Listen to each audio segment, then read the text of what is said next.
আমি টিকটক কোম্পানিরে বলি আসসালামু আলাইকুম। ভাই টিকটক কোম্পানি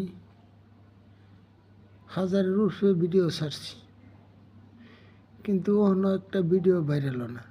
কিন্তু টিকটকটা করছিলাম এই আশা যে আমি গরিব মানুষের 24 ঘন্টা ডিউটি করি, 12,000 টাকা পাই। দেখা গেছে ভিডিওটা বাইরে হয়ে গেলে কিছু ভিডিও দিয়ে ভাইরাল টাইরাল যদি কিছু পাওয়া যায় তাহলে মনে হয় চলতে পারাম। কিন্তু দেখা গেছে এটা ভাগ্যে আর হইল না, মনে হইতো না। তাই আমি সবার video copy link share like করি, কিন্তু আল্লাহ পাক জানে কি হালে।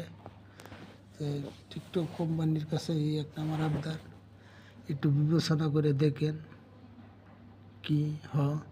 কিন্তু আমি মানুষের লাইন বাপটারি করি না যে আমার একজনে শেয়ার দিল, লাইক দিল, কমেন্ট দিল, ফলো করলো, হ্যাঁ আমি করলাম না। না, আমি সবারই বলি যে আমি আগে সাপোর্ট করার পরে তুমি আমাকে সাপোর্টটা করবা। কিন্তু কোম্পানির কাছে একটা আবদার, একটু বিবেচনা করে দেখেন।